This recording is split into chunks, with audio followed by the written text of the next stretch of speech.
সিদ্ধ পাঙাশ মাছ, সাথে করল্লা ভাজি, পাঙাশ মাছের কষা ঝোল এবং করল্লা ভাজি খেতে অনেক দারুণ লাগে।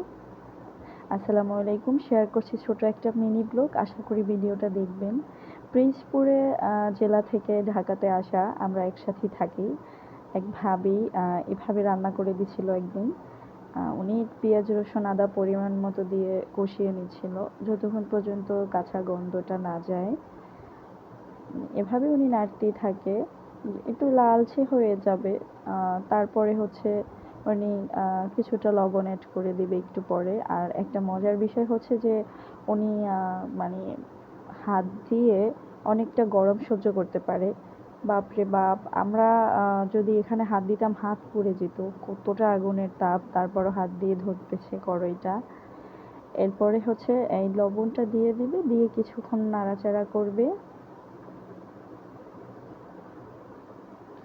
কিছুক্ষণ নাড়াচাড়া করার পর লবণটা যখন গলে যাবে সে পর্যায়ে উনি কি করবে, হয়তো একটু পানি দিয়ে দিবে। মানে যতক্ষণ পর্যন্ত একটু কাঁচা গন্ধ না যায় ততক্ষণ পর্যন্ত উনি নাড়তেই থাকবে। গাইস, আমায় ভিডিও করতেছি দেখে আরো বেশি একটু মোশন নিচ্ছে। যাই হোক, অবশেষে ওয়েট করার পর সে পানি দিল। পানি দেওয়ার পরে এখনো সে খানিকটা কষাবে। এখন দিয়ে দিচ্ছে মরিচের গুঁড়া। উনি মরিচ তারা মোটামুটি ভালোই ঝাল খায়।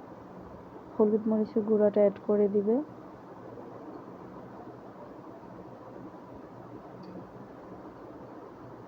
এখন দিয়ে দিচ্ছে হলুদ গুঁড়ো।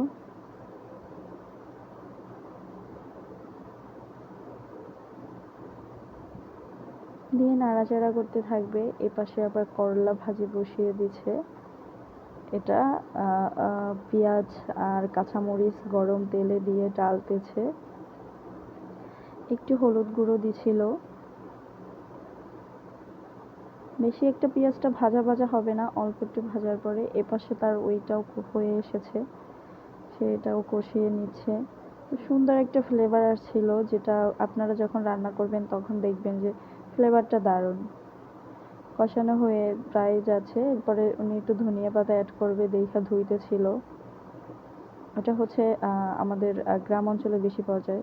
এদিকে করলাটা দিয়ে দিছে, দিয়ে নাড়াচাড়া করতেছে।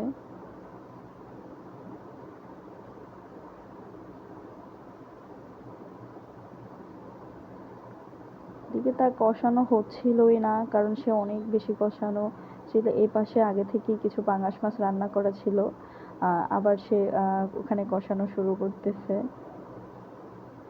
বেশ কিছুক্ষণ কষানোর পরে হালকা একটু পানি অ্যাড করে দিবে।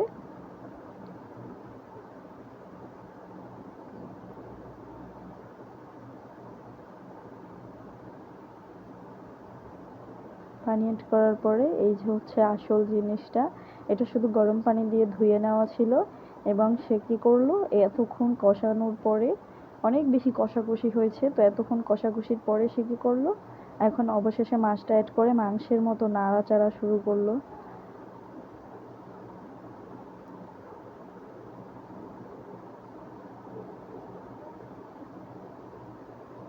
ফাইনালি কালারটা অনেক সুন্দর এসেছে আর ফ্লেভারটা অনেক ভালো ছিল।